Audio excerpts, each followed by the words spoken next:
The Trump Organization's former chief financial officer, Alan Weisselberg, walked into a courtroom today where he pleaded guilty to 15 charges, including criminal tax fraud and grand larceny. As part of a plea deal, he'll serve prison time and has also agreed to testify against the Trump Organization, setting him up to be a possible star witness in an upcoming trial.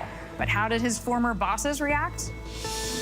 Meanwhile, another court battle connected to the former President Trump, this one over the affidavit supporting last week's search of his estate. Media outlets, including ABC News, pushed the FBI in court to make it public. What are the next steps, and what could they mean for this unprecedented investigation? The largest player fine in NFL history as part of an agreement. Deshaun Watson will face an 11-game suspension and that massive fine. The athlete is accused of sexual misconduct by more than 24 women. Ike Ejochi has more on Watson's reaction. Nearing a record high, nearly 2 million migrants have illegally crossed into the U.S. so far this year. U.S. Customs and Border Patrol giving us a bird's-eye view of how they track crossings, and we speak to a family hoping to start a new life. The wild shootout caught on camera. Officials say the suspect stole multiple cars, shot at officers from behind the wheel, and even plowed into a police vehicle head-on. Marcus Moore explains the chaotic chase. Photos and memories are all that's left behind for families dealing with a dark reality. How often do you think about Lyle? Daily. There isn't a day that goes by that I don't think about him now. After his death, we journey to the U.S. state with the highest suicide rate in America and look at the fight to change that, not only there, but across the country. Trying to make the cut, Heidi Klum and Tim Gunn talk about the new season of their design competition series and whether they'll still be hosting fashion shows in a decade. I'm down. What about you? Oh, I'm totally in, Heidi. Yes. You may have to push me around in a wheelchair, but that's all right. Or you might me, or we just roll next to each other. You never know. Good evening, everyone. I'm Deirdre Bolton in for Lindsay Davis. Thank you so much for streaming with us. We begin this Thursday night with the major move by a judge that could mean the public will get to see at least portions of the Mar-a-Lago affidavit that the Department of Justice used to justify that unprecedented search of former President Trump's Florida home. A Florida judge said late today he may be inclined to unseal portions of that affidavit. The DOJ had urged the judge to keep it fully under seal, arguing if it were to be made public, it could cause significant and irreparable damage to an ongoing criminal investigation involving those highly classified materials related to national security. But after hearing those arguments, the judge said, I am not prepared to find that the affidavit should be fully sealed. News organizations, including ABC News, made the request to unseal, arguing its release in part of public interest. So what comes next, and how soon might we see at least portions of the warrant? ABC News Live anchor Terry Moran leads us off with more. Tonight, the federal judge in Florida who authorized the FBI search of former President Donald Trump's Mar-a-Lago home said he's inclined to let the public see at least part of the affidavit that was used to justify the raid. I am not prepared to find that the affidavit should be fully sealed, Judge Bruce Reinhart said. That affidavit outlines the Justice Department's evidence and the reasons to believe a crime has been committed. DOJ lawyers argued that to protect the integrity of their investigation, that affidavit should remain sealed. The DOJ lawyer also told the judge that the department is very concerned about the safety of the witnesses in a case that has enraged many of Trump's most fervent loyalists. But news organizations, including ABC News, argued that while the DOJ could redact sensitive sections of the affidavit, the huge political implications of this case mean the public has a right to know what's going on. The media lawyer declaring, transparency serves the public interest in understanding and accepting the results. You can't trust what you cannot see. And the judge seemed to be on board to some extent. He understands that the public is going to likely be entitled to some parts of this warrant application and its affidavit. In the end, the judge gave the government lawyers 1 week to explain which parts of the affidavit they are willing to make public and which should be redacted. The DOJ lawyer suggested that so much would be blacked out that there would be nothing of substance. The media's lawyer fired back. But it is not the government's job to tell the public what is meaningful in terms of the release of its own information. In public, Trump has loudly called for transparency and the immediate release of the affidavit. But in court, his lawyers didn't make any arguments at all. Terry Moran joins us now. Terry, what are the next steps here? Well, the judge has given the Justice Department a week to determine what they believe needs to be redacted, blacked out, and what should be made public. And they'll present that to the judge. They'll want a lot of redactions. They've got a lot of concerns in this case. And if the judge disagrees and thinks more of that document should be made public, well, the Justice Department can then appeal. This whole process could take weeks before the public sees much or less of what's in that affidavit. Deirdre? Terry, thank you so much. Here in New York, the Trump Organization's longtime chief financial officer has pleaded guilty in a tax fraud scheme that went on for years. ABC News senior investigative reporter Aaron Kurtowski outside of the court. So, Aaron, what's at the center of the plea, and what could this deal mean for the Trump Organization? Well, it certainly implicates the business practices of the former president's namesake family real estate firm, Deirdre. Alan Weisselberg came here to court to plead guilty to scheming with the Trump Organization to evade taxes over and over. While seated at the defense table, he softly answered, "Yes, Your Honor," when he was asked repeatedly whether he had engaged in the criminal conduct as alleged. And for 15 years, the Manhattan District Attorney's Office said that Weisselberg had schemed with the Trump Organization, arranging for certain executives to get paid off the books with perks. In his case, a luxury apartment, a Mercedes-Benz for himself, one for his wife, and private school tuition for his grandkids. And Weisselberg, Deirdre, said that he would agree to testify against the Trump Organization when the company stands trial in October. He also has to pay back about $2 million. So, Aaron, Weisselberg will now face jail time, but he decided not to testify against the Trump family or the former president. Is that the latest? Yeah, loyal to the end, and he has worked for the Trump Organization for about 40 years. Weisselberg was willing to be a star witness for the prosecution when the company goes on trial, but there is nothing in his plea deal that requires him to cooperate with the ongoing broader criminal investigation into the former president himself. He is off to Rikers, New York City's notorious jail complex, for 5 months once he's finished with his testimony, and he will not turn on the former president. Aaron Kurtowski, thank you, as always, for your excellent reporting.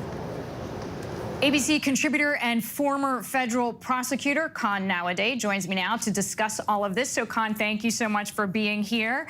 So let's start with the judge's ruling to release some of the affidavits. Are we going to see anything? I don't think we are. You know, I'm a little surprised at the judge's ruling, but I'm not shocked. I think we're going to see a lot more redactions than text. I don't think we're going to see anything that could jeopardize the integrity of the investigation, that can reveal witness identities. And frankly, if DOJ is unhappy about it, they can just appeal. Okay, so I think you answered my question, but how surprised, let's call it on a scale of 1 to 10, were you that a judge would allow some of this information to be released, even though I just heard you say a lot of it's going to be redacted? I was probably on that scale a 9. Okay, but then, pretty high. Because it never happens. These courts always defer to DOJ. They don't want to mess up an active criminal investigation. But at the same time, this is a very unique situation, so I can see the judge being very careful and wanting to show that they are being impartial. Impartial, where this is clearly extremely high in the quote-unquote public interest. Exactly. Okay. Moving on to the guilty plea from Alan Weisselberg. For those who don't know, the former CFO, or rather the CFO of the former president's company. How significant is this for the legal case against the Trump Organization? I mean, what could be the effect on the companies? This is a huge, huge, huge win for the Manhattan DA's office, because right now they have a cooperating witness, Alan Weisselberg, who's going to show them the keys to the kingdom here against the remaining co-defendants, as you said, the Trump Organization and another Trump-related company. the remaining defendants are going to have a very steep hill to climb to put on a defense in this case. And what is the consequence of it all? It is a criminal case, but you can't send a company to jail, so it'll be penalties and fines. I think ultimately the consequence for the Trump organization, if there is a conviction, is collateral. Basically, the issue of the fact that they've been convicted of a crime, so it may be harder for them to get financing, and it does affect their reputation. Yeah, because as CFO, he literally knows every single fact and figure that's in those books. Absolutely. He is the prime witness, and it's going to be very hard for the defendants, the remaining defendants, to put up a defense. Completely separately, so we'll turn the page. 2 more New York-based investigations ongoing into Mr. Trump and his companies. Break those down for us, if you don't mind, and tell us if today's plea changes anything for either of those 2 cases. I think it potentially furthers those investigations, and this is why. The reason is, one, the AG's office is investigating the Trump and the Trump organization about inflating the value of their assets. And the Manhattan DA's office has a parallel criminal investigation into those same allegations.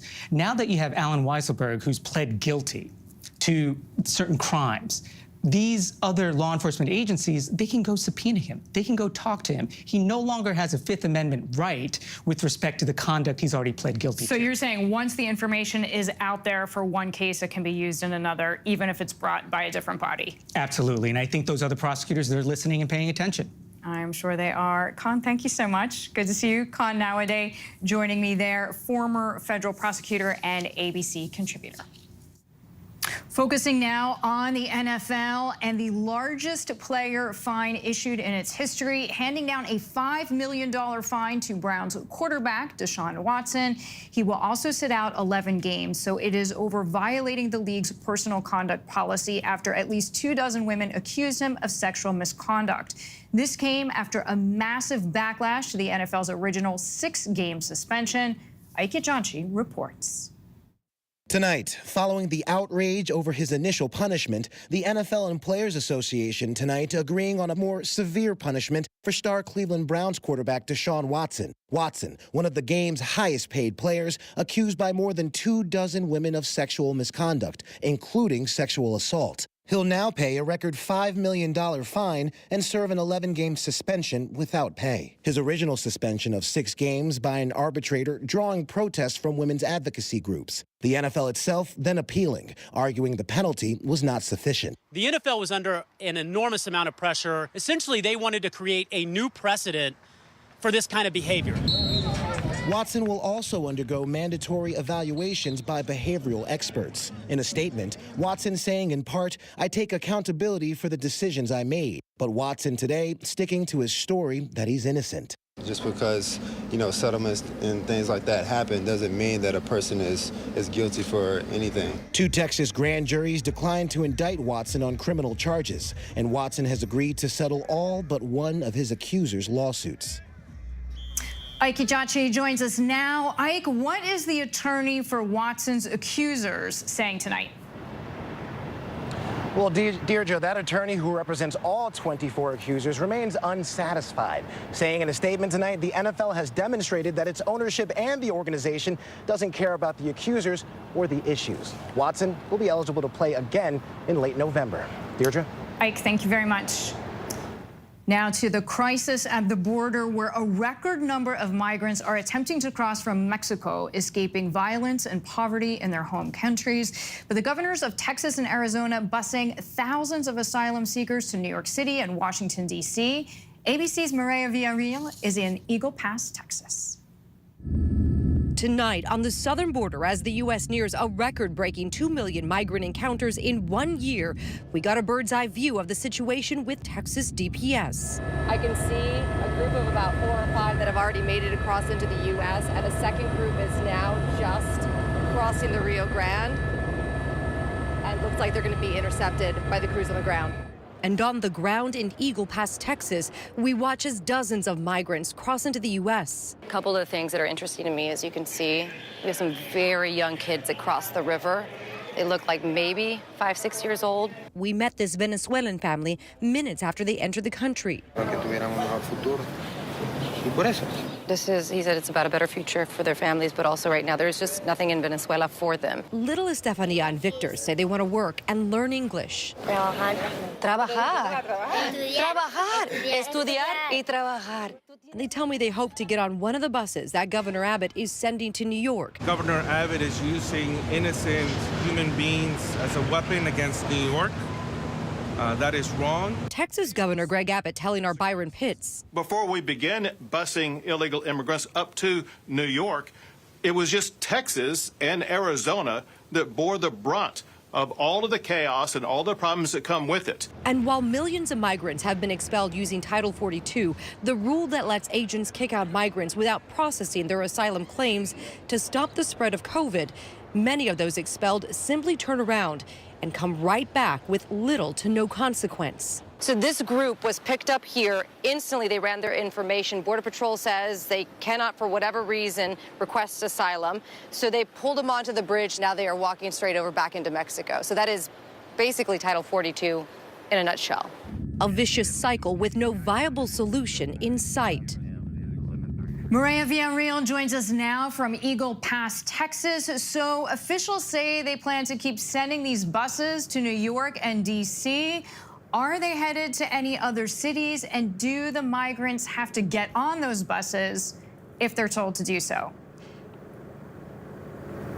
Hey, Deirdre, as of right now, there is no end in sight for this busing tactic, and no word yet on if they're going to add any more cities. But we've spoken with a lot of migrants here along the border that come here with absolutely nothing, and they tell us they don't have to necessarily get on these buses. They are not being forced to get on the buses, but they are choosing to take these bus rides east because they are free and completely funded by taxpayer dollars here in Texas. Deirdre? Maria, thank you so much. Maria Villarreal. Now to a wild police chase and a shootout after a carjacking in Las Vegas, all of it caught on video. The chase went on for hours. How did it finally end? Marcus Moore has all the details. He's trying to jack a car. He's trying to jack a car. Tonight, just released video showing a harrowing carjacking, chase, and shootout in one of America's busiest cities. A Las Vegas police chopper recording the chaos from above. He's in the car. He's trying to force the driver out. Police say the man carjacking a Chevy Avalanche at gunpoint last week was under surveillance after a different alleged carjacking 3 months ago. This time, police in close pursuit, taking fire, the suspect striking the windshield. One of the officers firing 5 rounds right back through the glass. The suspect getting away, eventually forcing a second motorist to stop and trying to steal her car by gunpoint. You have to get him stopped. Now in the supermarket parking lot, police once more firing their weapons. The suspect taking off again, crossing several lanes of traffic. Tonight, police accusing the suspect of purposely crashing head-on into a K-9 police cruiser. You get hit head-on by someone trying to kill you at 67 miles an hour. We're very fortunate that we're not burying that officer. It's truly remarkable that no bystanders were hurt in this. The suspect, 40-year-old Justin Venegas, is now charged with 4 counts of attempted murder and a litany of other charges. He's expected to appear in court next week. Deirdre. All right, well, when we come back, police officers duck for cover when a woman in the back of a patrol car grabs an AR-15 and opens fire. Also, who will make the cuts? Heidi Klum and Gunn tell us about the new season of their fashion competition show and why it's more than just about the clothes. But up next, we travel to Wyoming as it works to confront a tragic reality, its high rate of suicides. Families tell us how they're dealing with the pain and trying to make sure others do not experience the same losses.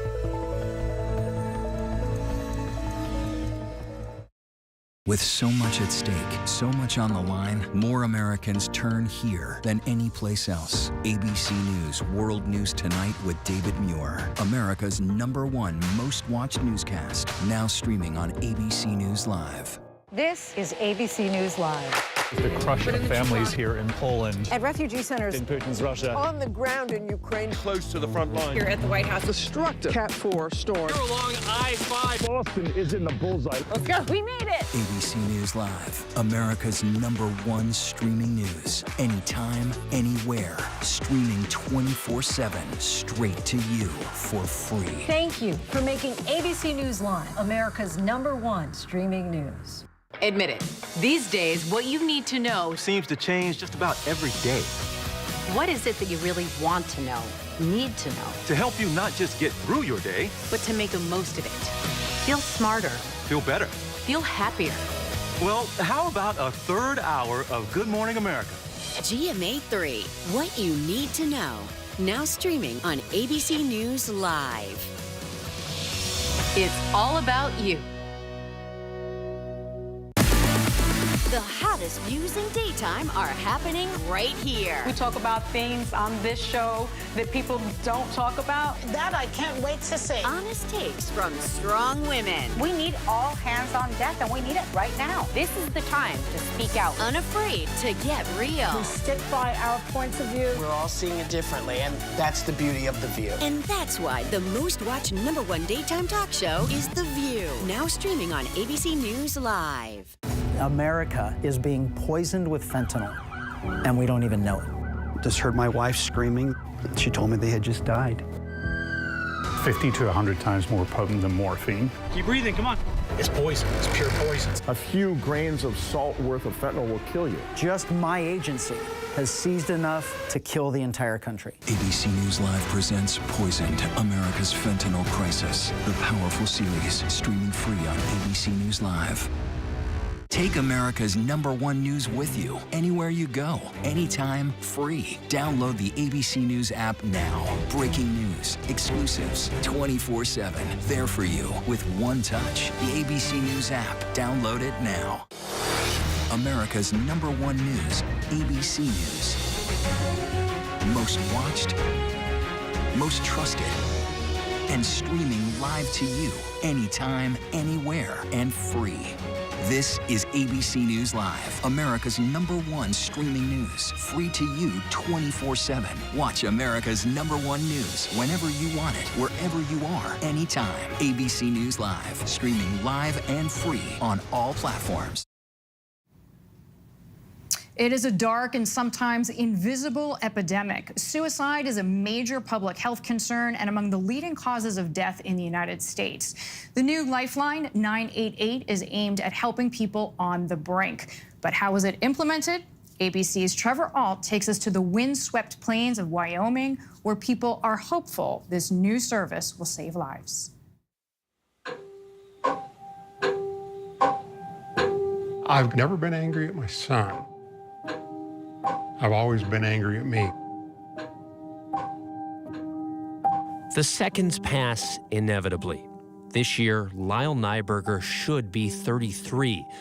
Instead, he stays 17, forever frozen in the memory of his father, Lance. As you get into it and talk to other people, all of them say, we're in a life we never wanted to have. We're all in the cowboy up attitude. You know, real men don't cry. Real men don't have problems. Was that something that you subscribed to? You know, it's bred into me. We all have problems. We all have something go wrong. And we all need help at times. And when you learn that you don't need help and you just go on, maybe that makes life a lot tougher.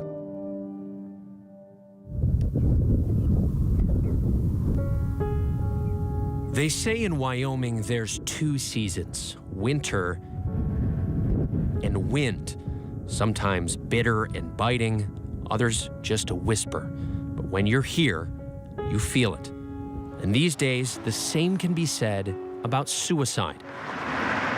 In a region known morbidly as the Suicide Belt, Wyoming has the highest rate in America. Its impact so widespread, it feels as present as the wind.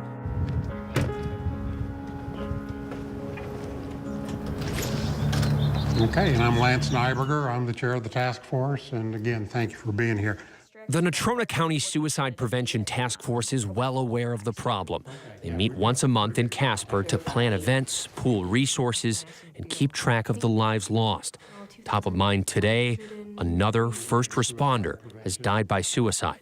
Well, 2 days ago, we had our 6th for the year, and it was a first responder on duty. That's a big number in a year to have that happen. And there's a number of factors putting Wyoming at high risk. Many residents are isolated. And with more guns per capita than anywhere else in America, residents have more access to lethal firearms than mental health professionals. One University of Utah study posits the altitude could be a factor. According to a Gallup poll, the Mountain West is home to some of the happiest Americans, and yet it consistently has higher rates of depression and suicide. Year to date last year, my officers had responded to 256 persons who were considering suicide. And this year, we have seen an absolute negligible change. And so year to date from May 15th, 253. Here in Casper, Wyoming's second largest city, police respond to suicide calls twice as often as they do for shoplifting. 16 years ago, one of those calls came from Lance when he found Lyle at home. Lance had no idea his son was suicidal. No note was left behind. How often do you think about Lyle? Daily. There isn't a day that goes by that I don't think about him now. After his death, you know, it was horrible. And I came to a point where I realized that it was Lyle's decision and his decision only. In this area, this is a widespread problem. Why do you think that is? There's a lot of things going on. One of them is Wyoming's a rural state. By landmass, Wyoming is the 10th largest state in the country. By population, it's the smallest, meaning even if you wanted help, help might be a long way from you. This is what you see in most of Wyoming. You'll hit a major town about every 100 miles. And when I say major town, I mean a town of 5,000 people. You might get a call from somebody that's, 100 miles away from the nearest town. But you might also just not have mental health professionals. Wyoming has been a mental health shortage area, always. Federal legislation to help any American in crisis reach a counselor by phone launched July 16th. But in this state, even that will be an uphill climb to adopt. I'm familiar with 911. What's 988? So 988 will be the new 3-digit number for the suicide lifeline. What does that mean specifically for Wyoming? You're not going to find a cell tower every 50 miles or so here. And so making sure that we are meeting those infrastructure challenges is probably going to be our biggest, most expensive long-term project. 988 is being touted as a one-stop shop for anyone experiencing a mental health crisis. But funding the project so that healthcare providers are ready for the influx of calls is proving to be challenging. The Department of Health and Human Services expects the volume of calls to double within the first year. However, according to the National Alliance on Mental Illness, only 4 states have enacted a concrete plan for funding. The Central Wyoming Counseling Center is one of just 2 suicide hotline centers already up and running in Wyoming. It opened just 2 years ago. The workers there know this state's layout, its culture, its resources or lack thereof, all of which is essential in a crisis. CWCC Suicide Lifeline, may I help you? They've secured $2.1 million to expand the suicide hotline into a 24-hour service. I'm glad you called today. Most of it federal money from the American Rescue Plan Act that Governor Mark Gordon appropriated. But with the state legislature refusing to expand Medicaid, that federal funding will soon run out. There's still a lot of work to make sure it's prepared for the rollout. Absolutely. And then the funding also runs out Absolutely. in 2 years. Yep, we're going to be very busy the next year. So what happens if, hypothetically, a person is 150 miles from the nearest crisis center or hospital, and they call because they're in a crisis? Well, we roll out what we have in the area. Well, which might, if they need that level, if there's an imminent risk of death by suicide and law enforcement presence is needed, then we'll roll them out. Around Casper, that happens often. As we sit down with Police Chief Keith McFeeters, he tells us his officers are responding to a suicide call as we speak. The state of Wyoming is very much deeply indoctrinated in what I would describe as the cowboy culture.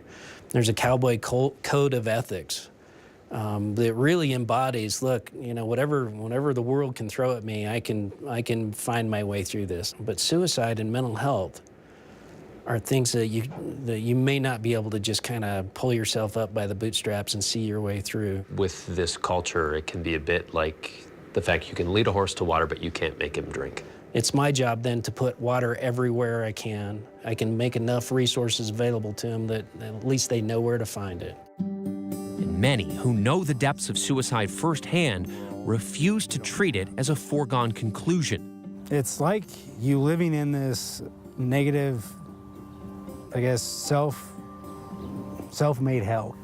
Jason Whitmire attempted suicide some 10 years ago.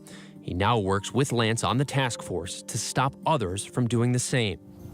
I would imagine that there's a bond that you would have with people that know these dark depths. Yeah, there is. But you don't get that feeling until you know their story. You can't bond if you don't know what they're into. That's something Lance Nyberger still thinks about when he reflects on the loss of his son. He didn't feel comfortable enough to come to me and say, Dad, life's kicking my butt. I'm really struggling here. And at the time of his death, when he needed me the most, I wasn't there for him because we were going in opposite directions instead of working together. The messages that you give to someone who's lost someone close to them, that kindness that you extend to help them deal with that, do you extend the same kindness to yourself? I've gotten better at it. For about 6 months, I didn't care whether I lived or died. It wasn't until our daughter gave birth about 7, 8 years ago to our granddaughter, I really realized what I would have missed had I not lived back then. Wyoming has been referred to as just a small town with unusually long streets. And here, everyone seems to know someone who's dealt with suicide. For Lance, there's both horror and strength in that sentiment, that everybody is dealing with something, that pain is a universal burden we carry. But what Lance has learned is with a little effort and an open heart, it's possible to help others lighten the load. It used to come out quite a bit right after his death. You realize that a sudden death like this, you can just wipe out everything else. You know, he's going to be 17 forever. Is that what fuels you to keep up with the work? It is. You know, that's what keeps me going. My faith and the fact that I truly believe I'll see him again someday. I'll be with him, and that's what's given me the hope to continue. Still ahead here on Prime, hear from the victim of a terrifying gator attack caught on video. Every parent's worst nightmare, a brain-eating amoeba is the suspected cause of a child's death, how he may have been infected. And LeBron James just signing a huge contract. How does it stack up against other athletes in other sports? We will take a look by the numbers. But first, our tweet of the day, courtesy of McLovin. It's been 15 years since Superbad, one of the best high school comedies ever made.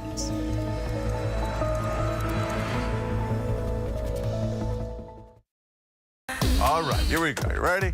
Let's do it. Yes, it's the show America wants and America needs right now. This is What Would You Do? Let's go. How are you? How cute. Yes. So what will you be watching Saturdays on ABC News Live?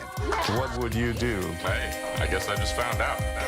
The What Would You Do Marathon, 12 to 6 Eastern, every Saturday on ABC News Live.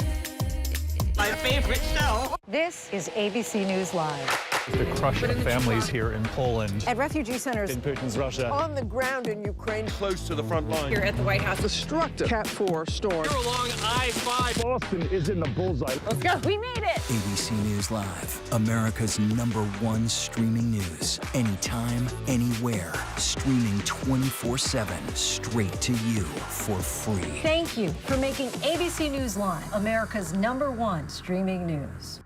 America is being poisoned with fentanyl, and we don't even know it. Just heard my wife screaming. She told me they had just died. 50 to 100 times more potent than morphine. Keep breathing, come on. It's poison, it's pure poison. A few grains of salt worth of fentanyl will kill you. Just my agency has seized enough to kill the entire country. ABC News Live presents Poisoned, America's Fentanyl Crisis. The Powerful series, streaming free on ABC News Live.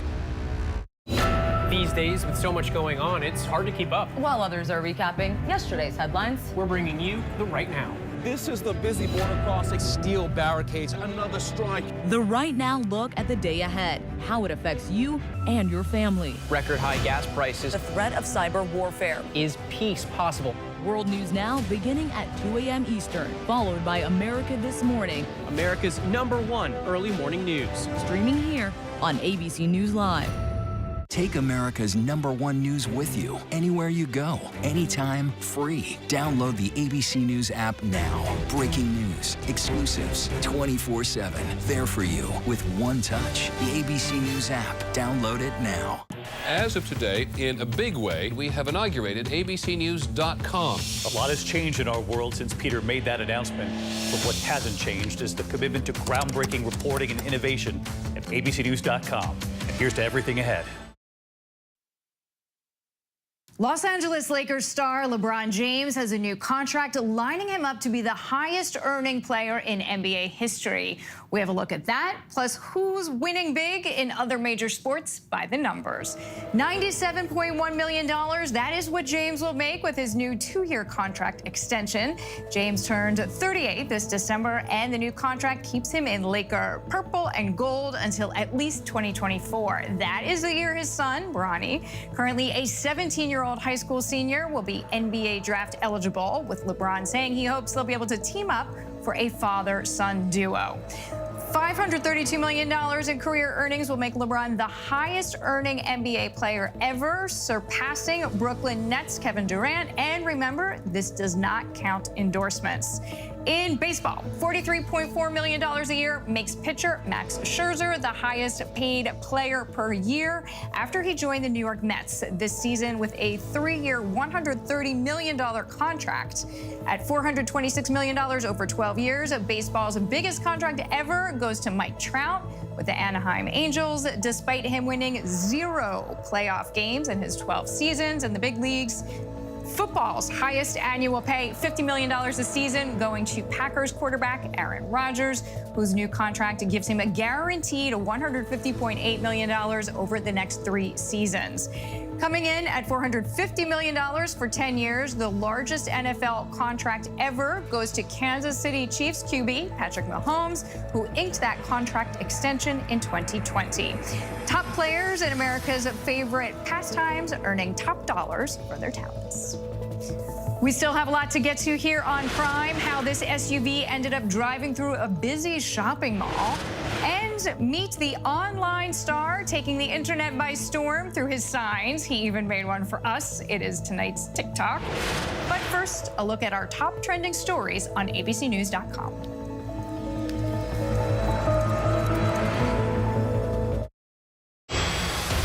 With so much at stake in our world right now, we wanted to thank you for your trust and for making ABC News America's #1 news. And thank you for making ABC News Live America's #1 streaming news.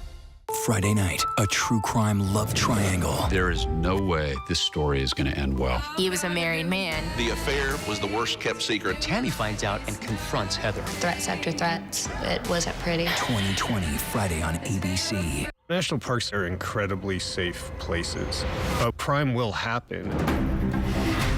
Hey, Mama. My wife is fallen. She's in really critical condition. At that time, I thought it was just a tragic accident. There's still a lot of questions we need to ask. There were small things that didn't totally add up. This is 2 lives for Harold that have died now. I was shocked. Something's not right.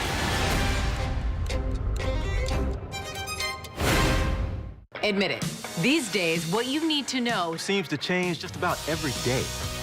What is it that you really want to know, need to know, To help you not just get through your day, but to make the most of it?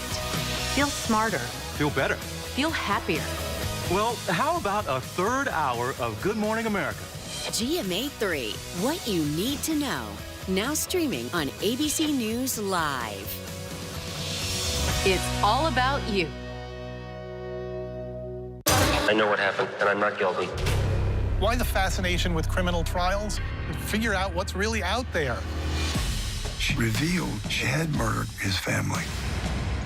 I know in my heart that he did this. It's the time of suspicion. The ending's really tough. You don't know whether truth is going to be difficult to find unless you try to find it.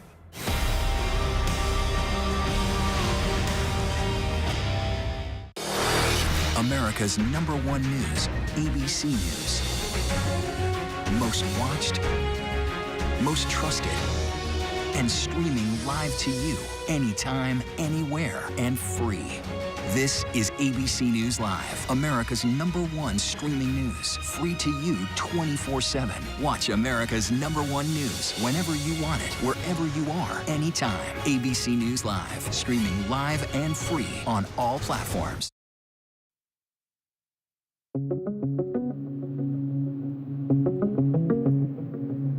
At a hearing in Florida, the judge that approved the affidavit used in the search of former President Trump's estate says he's leaning toward unsealing it. U.S. Magistrate Judge Bruce Reinhardt telling the Justice Department they have a week to convince him that parts of the search warrant affidavit should remain sealed. That means the judge could order some of the evidence made public, something the DOJ is trying to stop, saying it will interfere with their Trump criminal investigation and compromise witnesses in the case. The FBI search warrant on Donald Trump's Mar-a-Lago estate was executed 10 days ago. A raid on a former president's home is unprecedented. According to documents previously released by the Department of Justice, agents seized 27 boxes, including 11 sets of the most highly classified information from Trump's home.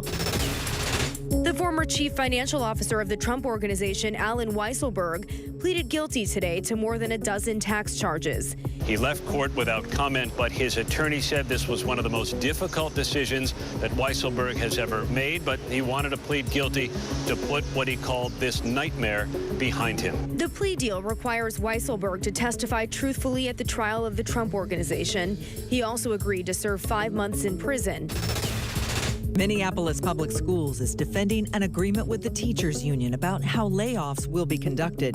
The contract provision says that effective 2023, teachers that are members of populations underrepresented among the district's teachers can be exempt from district-wide layoffs outside of seniority order. MPS told ABC News the agreement was made to support recruiting and retaining teachers from underrepresented backgrounds in an effort to remedy the continuing effects of past discrimination. The agreement has faced backlash in recent days from people who feel the policy is discriminatory. In response to criticism, the teachers union said it was important for educators to reflect the diversity of the school's student bodies. Officials in Nebraska suspect a child was killed by a rare brain-eating amoeba.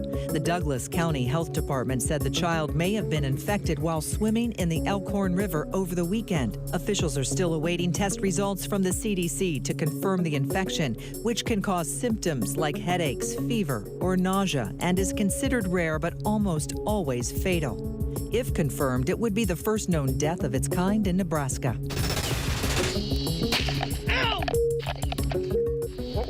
Dangerous moments for police in Grady County, Oklahoma during an arrest. Rachel Clay was being detained in the back of a police cruiser in newly released video. She can be seen slipping out of her handcuffs, getting hold of a deputy's AR-15 from the back seat, and then firing through a back window.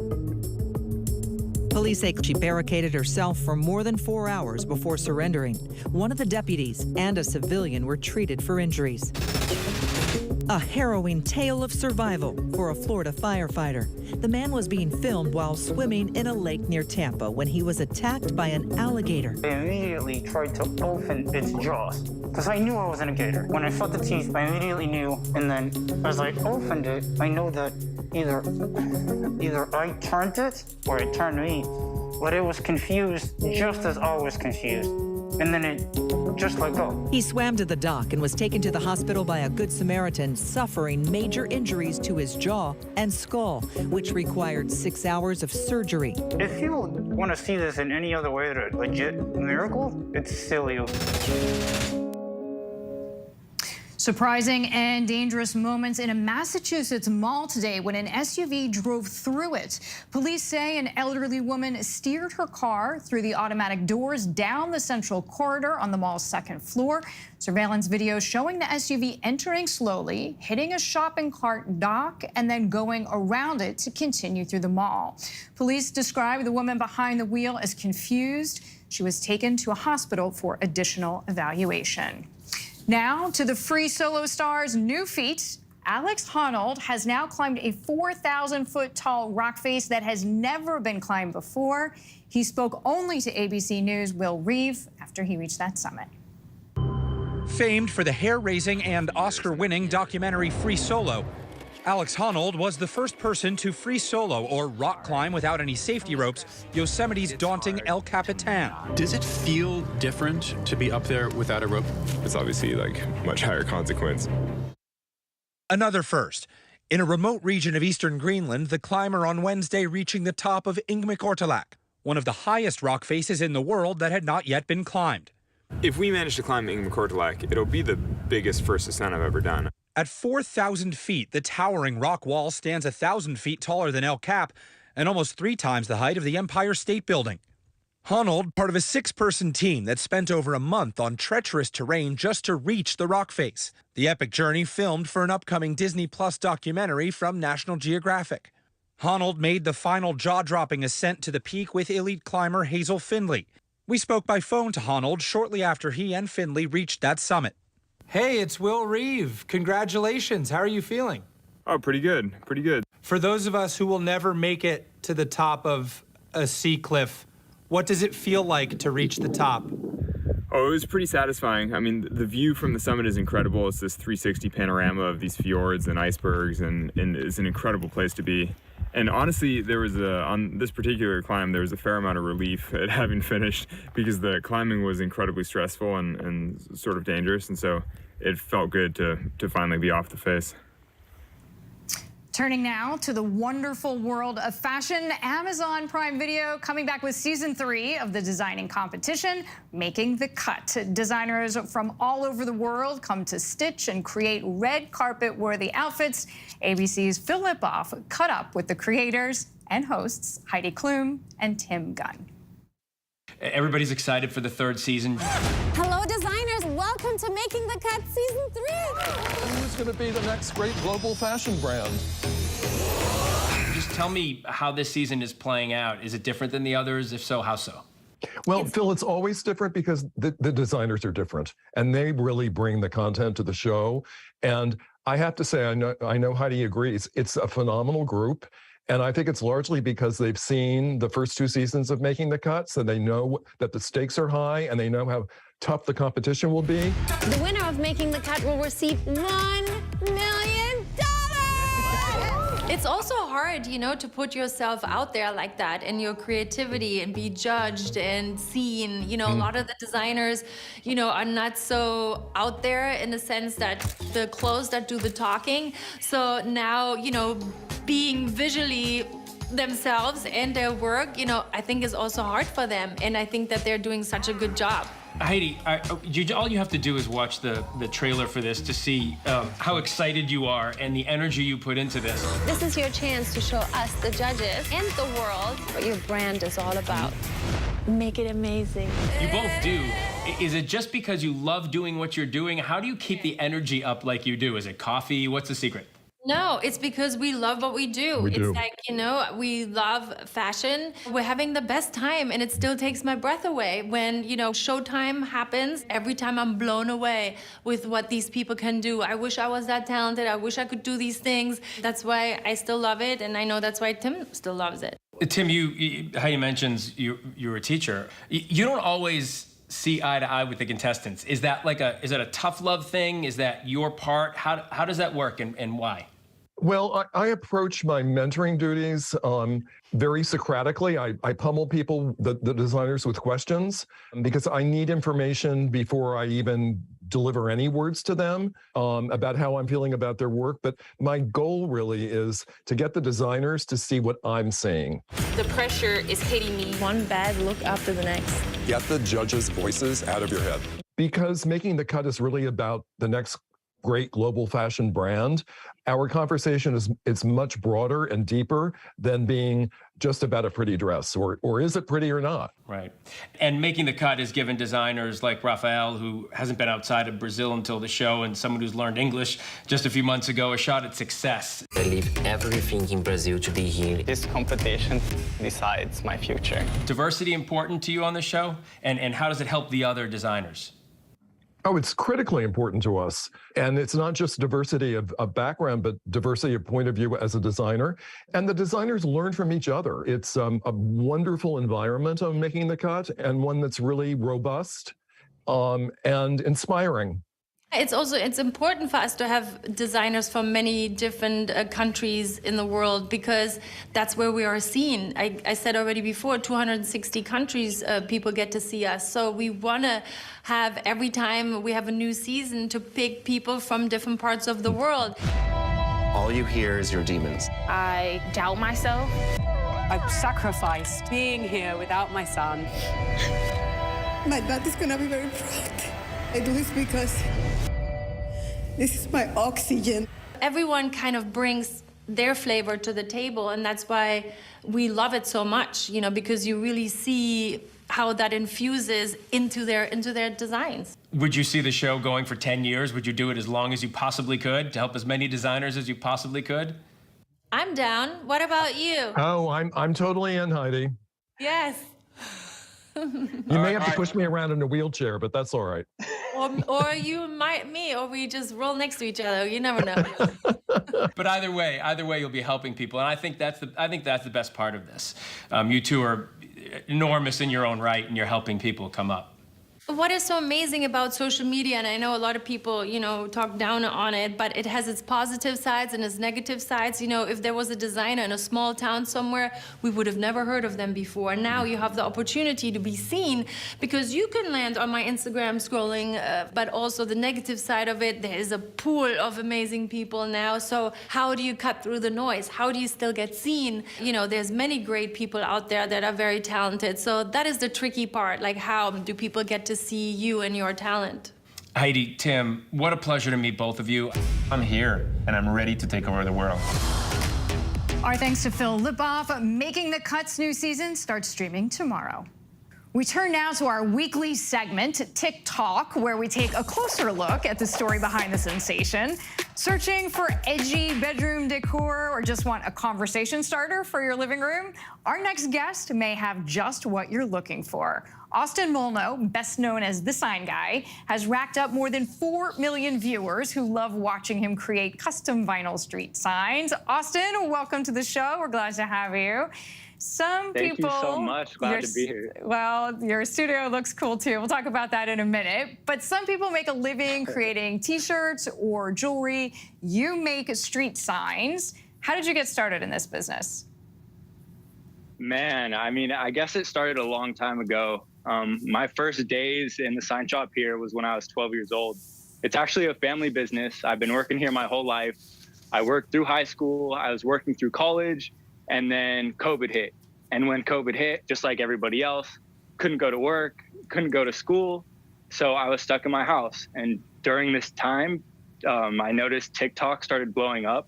And I had a few friends who had told me, Austin, you should try TikTok, man. Like, I think you'd be good at it.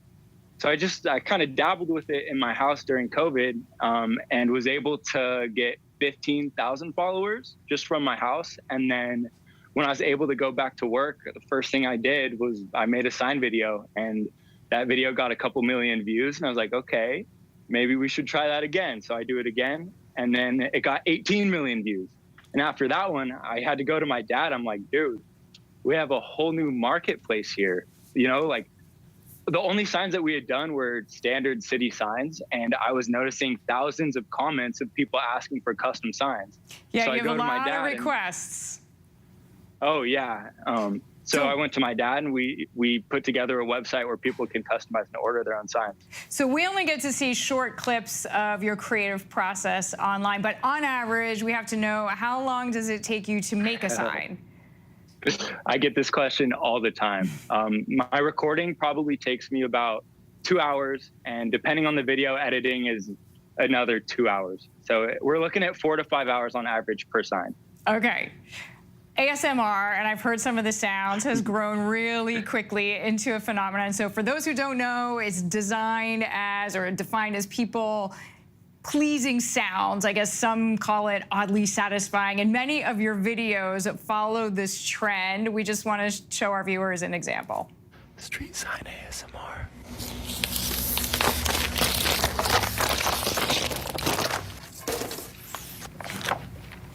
So the noise does give you the positive kind of goosebumps, which is exactly the point. But why did you decide to incorporate this into your videos?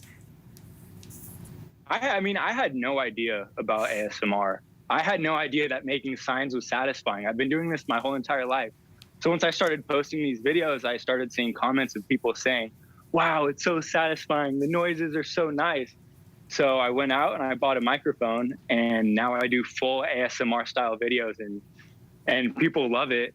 They love the noises that the sign makes. And then also, like, depending on the shape of the sign, some signs I wiggle. Yeah, we heard it. Videos, and people seem to love that. But I've been hearing it my whole life. So it was all just normal for me. So I have to ask you this, scrolling through your content, there's a lot of outlandish requests. There's life-size eggplant emoji, a giant Uno card. Give us one order you're never gonna forget. Oh man, I mean, so many of the orders probably shouldn't talk about. But I guess like my favorite sign that I've made was for the NFL. I did a video for them. It was a promotional video for the kickoff game. That was pretty cool. And then I also got to deliver signs to P. Diddy's house for his children, which was pretty sweet. Very cool, very cool. Okay, so getting back to your production shop, could you show us a quick demo on how you make these incredible signs? Of course. Demo. So I already sheeted the blank. This is the reflective vinyl. And then the next step would be applying the cut vinyl onto the reflective material. Everybody asks me how I line it up so good in my videos. But as you see, I sit here for a couple seconds and make sure everything's all straight.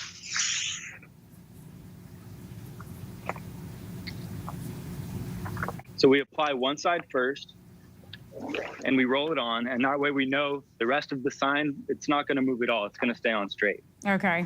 And then brush off all the dust, make sure it's good. And then we peel off the backing, and you got to make sure everything's peeling off good, and then you roll it on.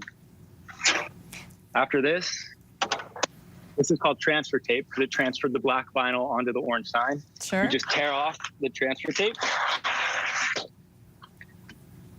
Nice. There you go. Yeah, well done.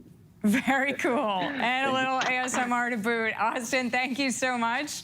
We really appreciate it. And of course, you can check out more of Austin's custom designs under the handle @TheSignGuy. Thank you. Before we go tonight, the image of the day, take a look at this adorable kid. He is dressed up as Hindu god Krishna as he walks with his parents for a festival celebrating the deity. We hope they had a great time. That is our show for this hour. Stay tuned to ABC News Live for more context and analysis of the day's top stories. Thank you for streaming with us.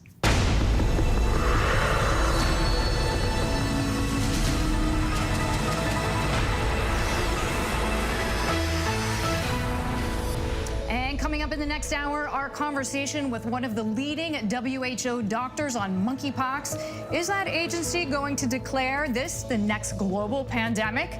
And our Rob Marciano is standing by. Drought conditions across the country getting worse. Details ahead.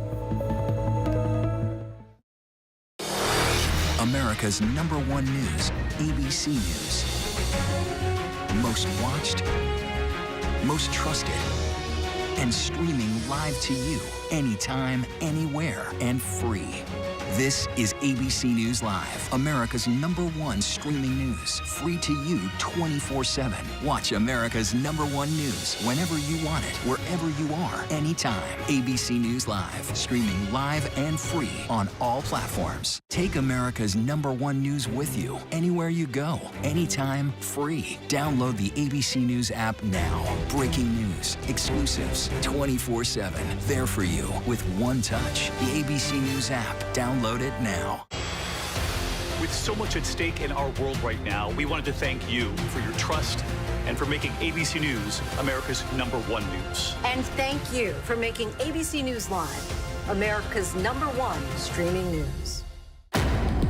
He thought he was God. He's now one of the most vilified men in the world. He is the everyman. Zelensky is the Tom Hanks of Ukraine. The fact that a little nice Jewish boy is 5'7" is showing up this KGB agent in the Kremlin. What do you say to Americans who see Russia and you not only as a rival, but an unfriendly adversary? Two men at war. Which Vladimir will take over. The world is not going to be the same. So what's good to read this summer?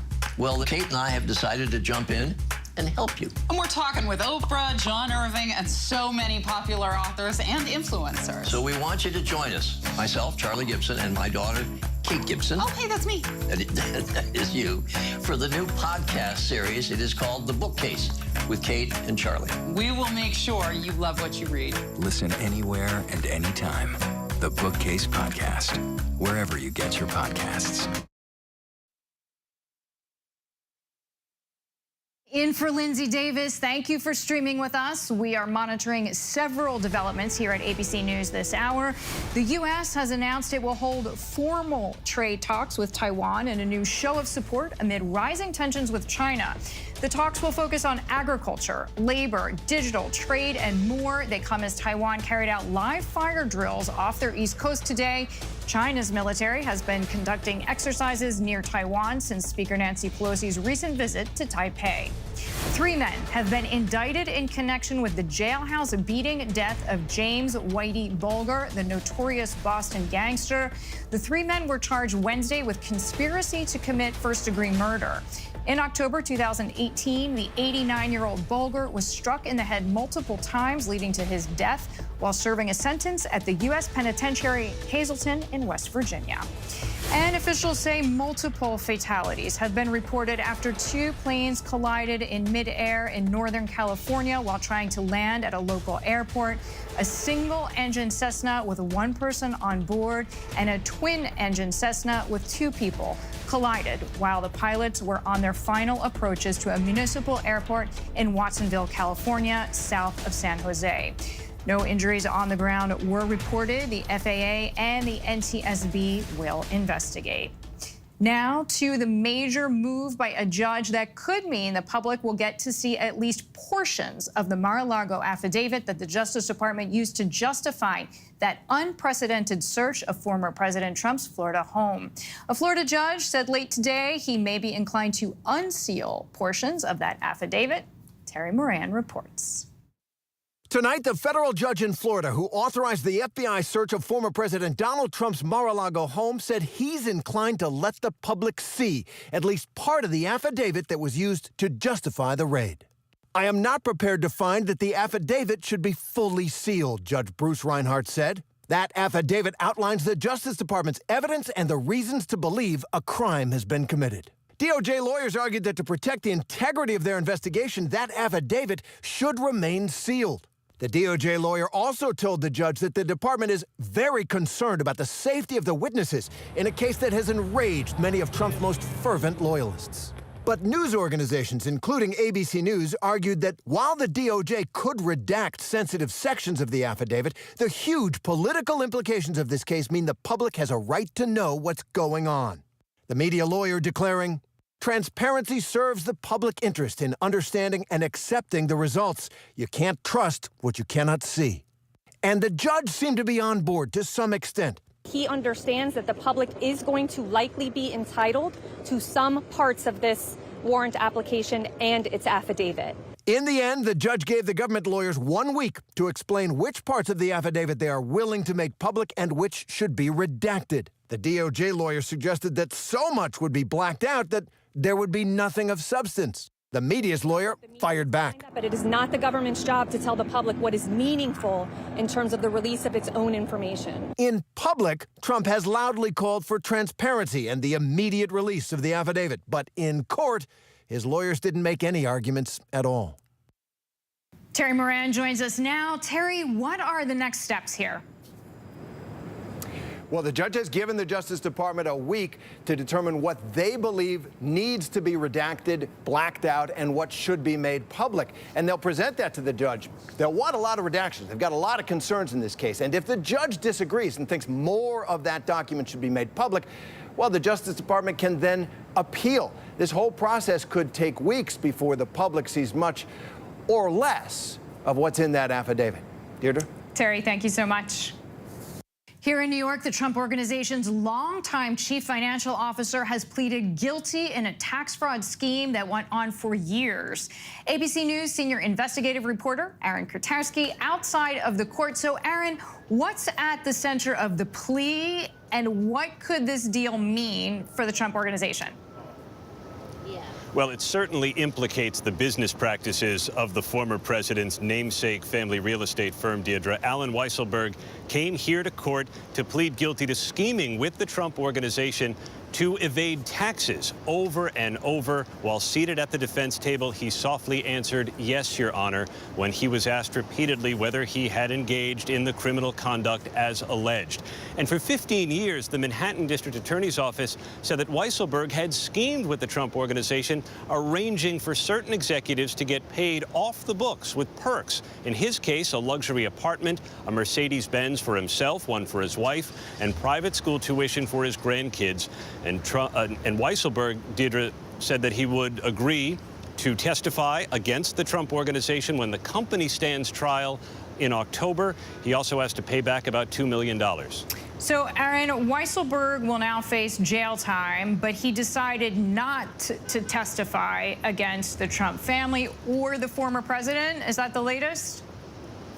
Yeah, loyal to the end, and he has worked for the Trump Organization for about 40 years. Weisselberg was willing to be a star witness for the prosecution when the company goes on trial, but there is nothing in his plea deal that requires him to cooperate with the ongoing broader criminal investigation into the former president himself. He is off to Rikers, New York City's notorious jail complex, for 5 months once he's finished with his testimony, and he will not turn on the former president.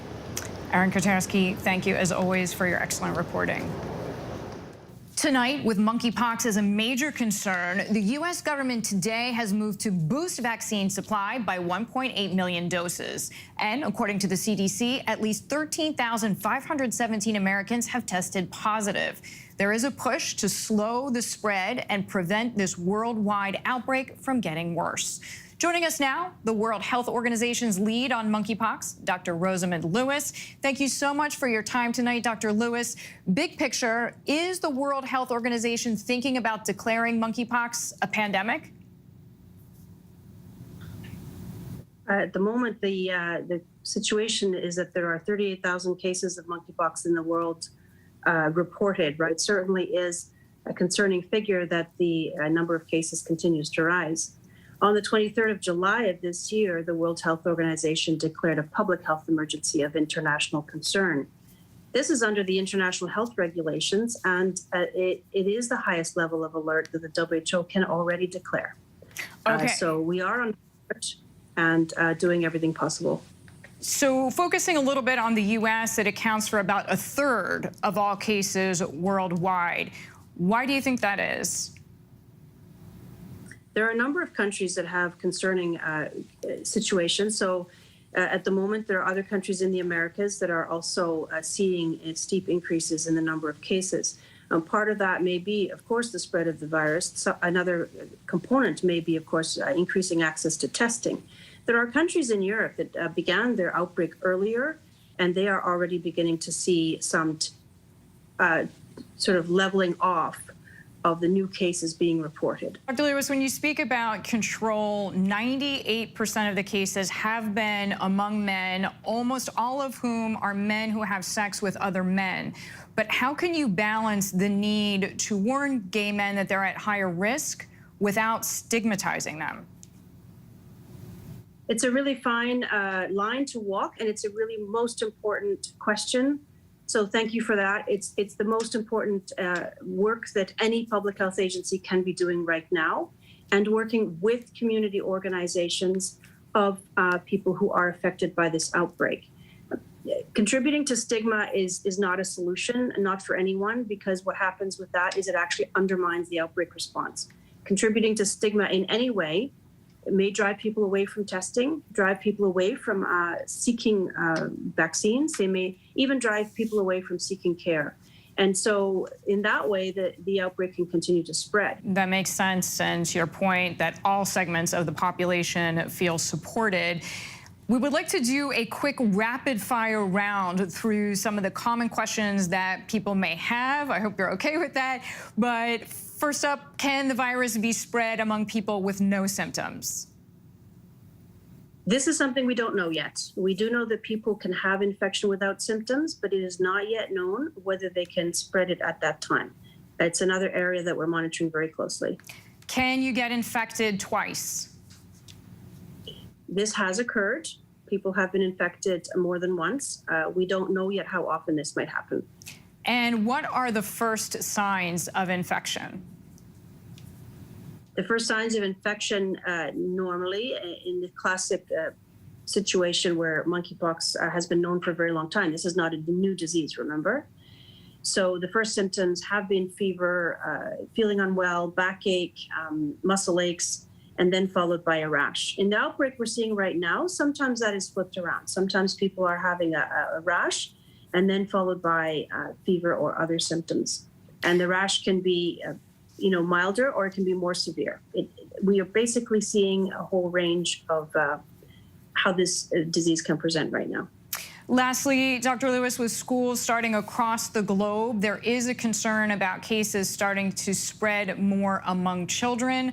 What do people need to know in that context?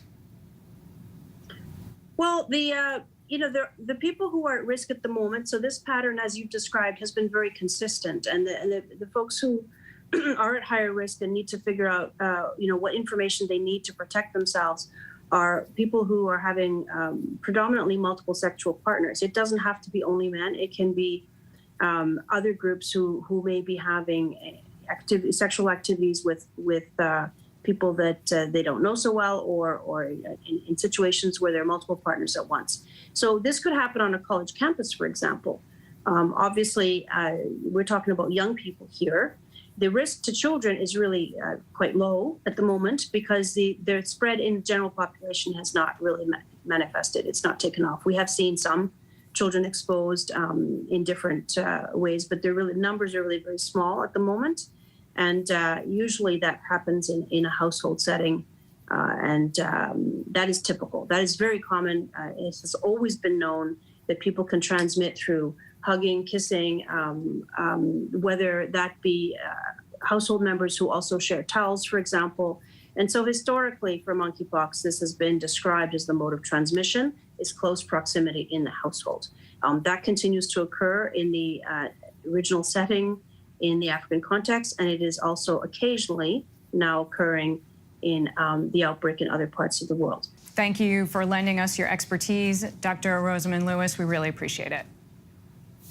You're very welcome. Thank you. Now to Ukraine and growing alarm about the safety of that nuclear plant. This as Russia launches deadly new attacks on residential buildings in Ukraine's second largest city. ABC's Britt Clannett is in Ukraine with more. Tonight, Russian rockets raining down on Ukraine's second largest city, Kharkiv. This footage shot by a first responder showing the destruction left when shells slammed into a residential building and a dormitory, killing at least 3 people and injuring more than 20. We spoke to that fireman who responded to the scene. It went through all 4 floors and hit the ground. One of the biggest you've seen? One of the biggest. And here in Zaporizhia, tensions growing as Russia threatens to switch off the power plant, but not end the threat of nuclear disaster. A local volunteer tells us they're providing vital medicine secretly requested by plant workers, including anti-radiation medicine. This is iodine, and these guys gather it up. They send it across the border to Nerhada in case there is a radioactive leak. Ukraine's President Zelensky and the UN Secretary-General Antonio Guterres meeting in a high-stakes bid today to ratchet down tensions. Zelensky warning the world is on the verge of a nuclear disaster. Many are fearing of an escalation at the plant. Official sources saying Russia has told its workers there not to show up tomorrow. This coming after Russia threatened to switch off that nuclear power plant under threat here in Zaporizhia. Deirdre? ABC's Britt Clennis in Ukraine. Now to the battle. Now to the extreme weather, monsoon rains ramping up, and with it, the possibility for major flash flooding. Senior meteorologist Rob Marciano tracking it all. Hey, Rob.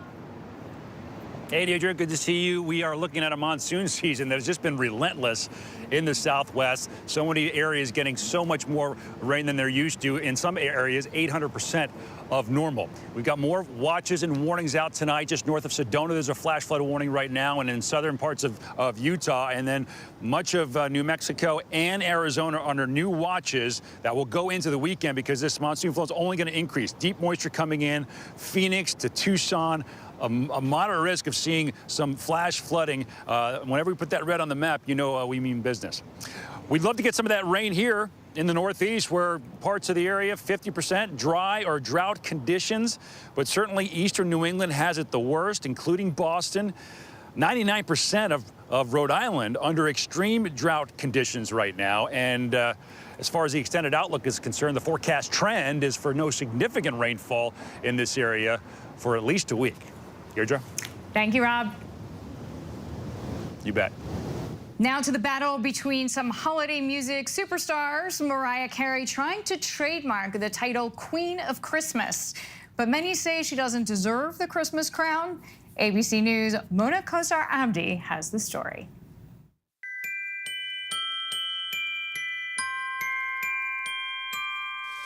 I don't want a lot for Christmas. Mariah Carey does not want a lot for Christmas. There's just one thing she says she needs: a trademark for the title Queen of Christmas.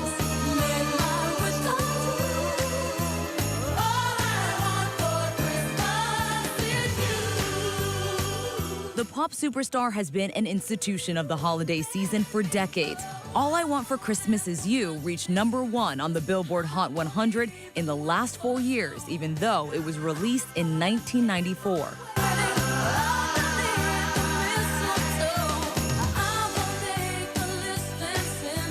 And millions look forward to her announcement that the Christmas season has begun. It's time.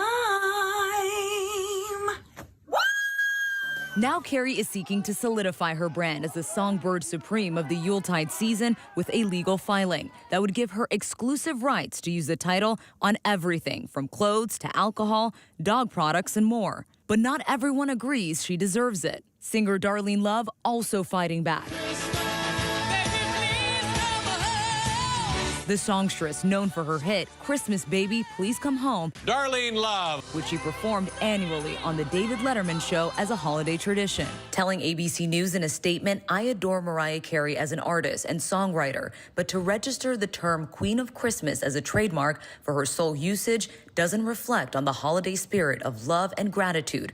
Queen of Christmas should not be exclusive to anyone except for Mary, Mother of Jesus. I wanna deck the halls. Singer Elizabeth Chan also fighting back against Carey's legal motion, filing a formal declaration of opposition. Chan releases Christmas tracks each year and released her own album titled Queen of Christmas in 2013. Christmas is meant to be shared, and Christmas is for everyone, and it has nothing to do with how rich and famous you are. It's about how much spirit you have to bring people together. Carey herself rejected the crown in an interview last year, telling the BBC Radio 2's Zoe Ball Breakfast Show, quote, I'm someone that loves Christmas, that happened to be blessed to write All I Want for Christmas Is You. Everybody's faith is what it is, but to me, Mary is the Queen of Christmas. If I was one of the attorneys opposing this, I would copy and paste that statement and put it into my legal pleadings. There are so many other singers that could legitimately have a claim to this title that it is not distinctive and exclusive to Mariah Carey. Still ahead, the devastation left behind after a flash flood triggers a landslide in China. And the woman whose book inspired a series about the opioid crisis is now turning her lens to those most hurt by the epidemic.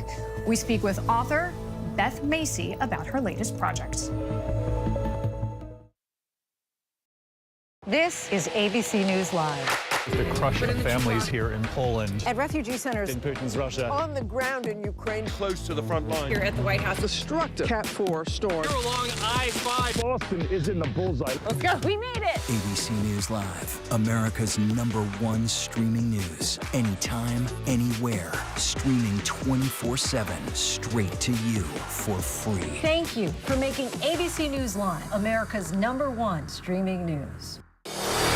America's #1 news, ABC News. Most watched, most trusted, and streaming live to you anytime, anywhere, and free. This is ABC News Live, America's #1 streaming news. Free to you 24/7. Watch America's #1 news whenever you want it, wherever you are, anytime. ABC News Live, streaming live and free on all platforms. National parks are incredibly safe places, but crime will happen. Hey, Mama. My wife has fallen. She's in really critical condition. At that time, I thought it was just a tragic accident. There's still a lot of questions we need to ask. There were small things that didn't totally add up. This is 2 lives for Harold that have died now. I was shocked. Something's not right.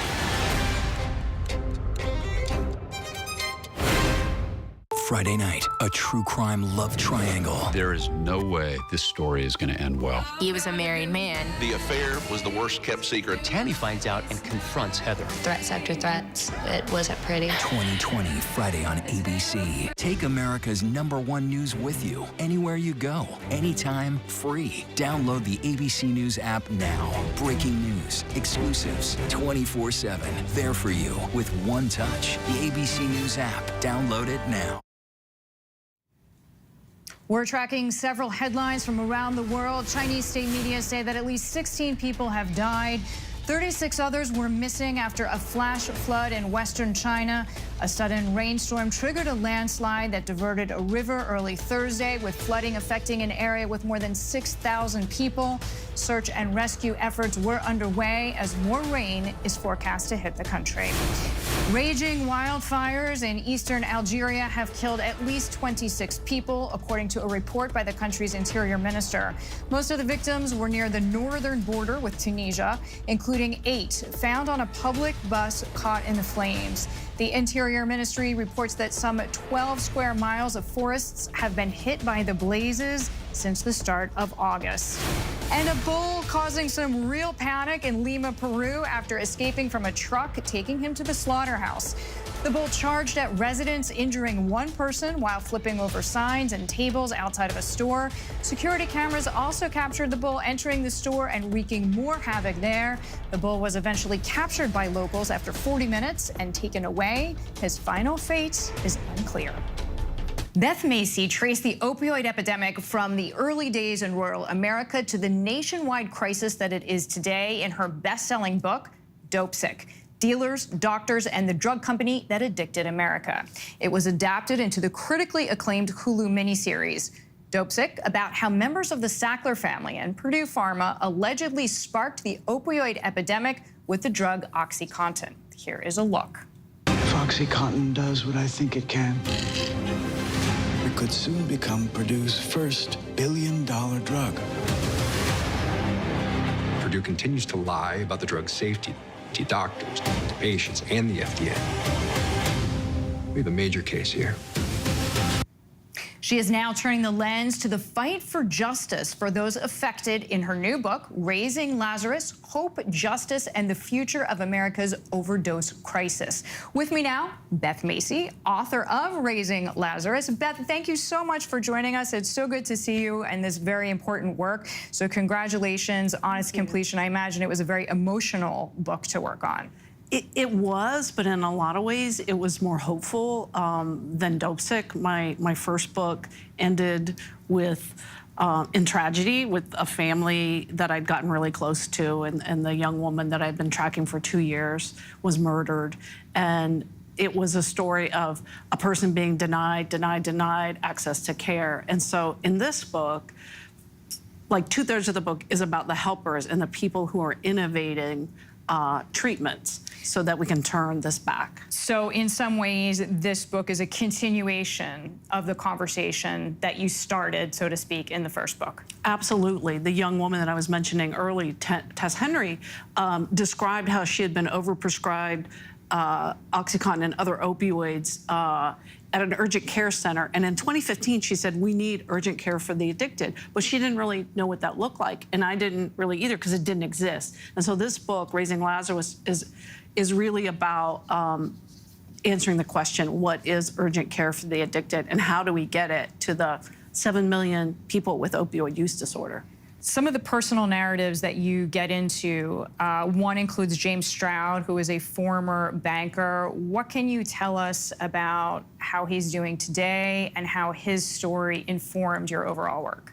One of the cool things that James did, he and Wendy Odom, they started a needle exchange in a community that had the highest rate of overdose in the nation, Surrey County, home of Mayberry, Andy Griffith's show, which they're very proud of, but they weren't really proud of having this high overdose rate. And then they made inroads with local law enforcement such that some of them began diverting people from jail and into treatment. And in the book, I love the story of Billy Campbell, who I first meet with James in a trap house. She's dealing, selling drugs, but she's also passing out clean needles because she knows that's helping her community. She gets arrested a couple weeks later, and then for the first time in her adult life, she gets diverted to treatment instead of jail. And I saw her this week. She was at my book launch. She's been sober for 15 months. That's amazing. It was so moving. And even James as well. I mean, you document very well in the book, he was for more than a decade addicted to opioids and addicted to meth. I mean, he really had a very serious struggle. Absolutely. And like many of the helpers, he had a relapse during COVID. It was really, really stressful on the peers, the peer recovery specialists, people in recovery. So I mean, just, it's a weird thing that the people who are best equipped to help other people get into recovery are also vulnerable to relapse themselves. But a lot of people will tell you this work is what keeps me sober. I just want to ask you on a more personal note, if that's okay. You said something to the extent, or you wrote this in your book, if you had not gone to college, you could have seen yourself being featured in a book like this. Why did you write that? Well, I think I've always written about outsiders and underdogs, and I'm from a small town in Ohio that's very much like the distressed former factory towns that I chronicled in my first book, Factory Man. And at the end of Factory Man, which published in 2014, the little towns I was chronicling there, which had had half of their industry go away, were then starting to be the first communities to really struggle with heroin.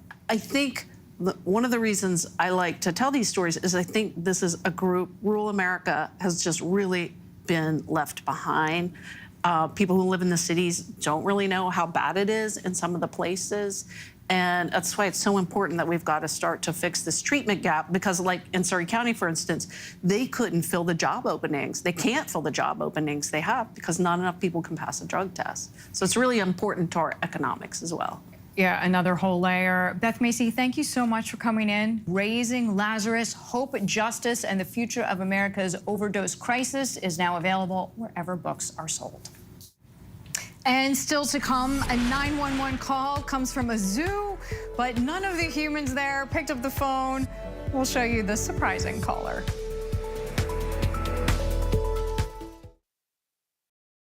Right now, with so much at stake, Sunday mornings, this is the place. Taking on all the tough questions. Straightforward reporting. No spin, no hype, no bull. Thank you for making ABC's This Week with George Stephanopoulos the #1 Sunday morning news show versus the competition. Welcome to This Week. Take America's #1 news with you anywhere you go, anytime, free. Download the ABC News app now. Breaking news, exclusives, 24/7.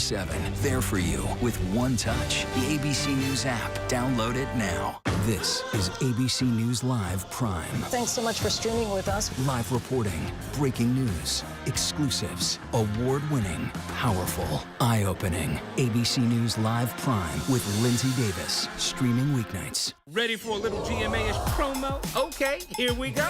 GMA 7A every day with Robin, George, and Michael. That's how you start the day. Boom! America's #1 news, ABC News. Most watched, most trusted, and streaming live to you anytime, anywhere, and free. This is ABC News Live, America's #1 streaming news, free to you 24/7. Watch America's #1 news whenever you want it, wherever you are, anytime. ABC News Live, streaming live and free on all platforms. Finally tonight, the monkey making an emergency phone call alone. Will Gantz has more.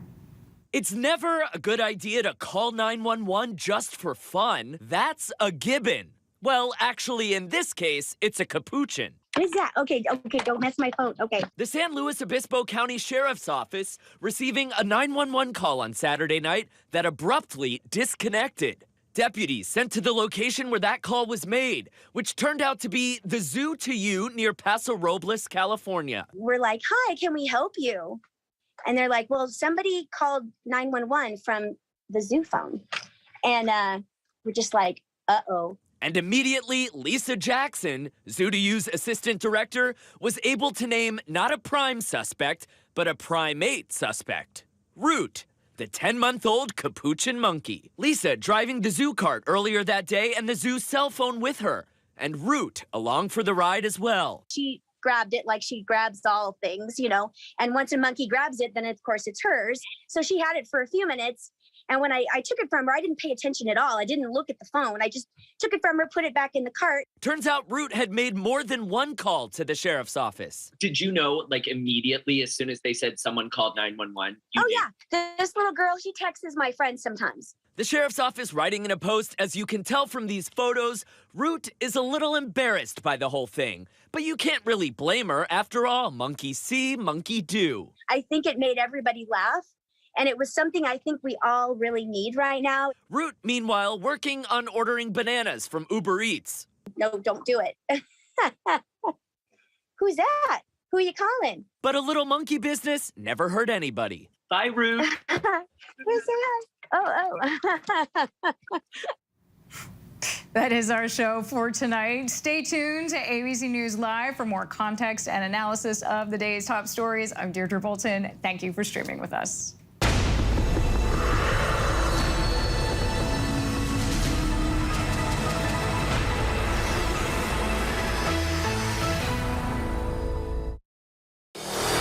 America's #1 news, ABC.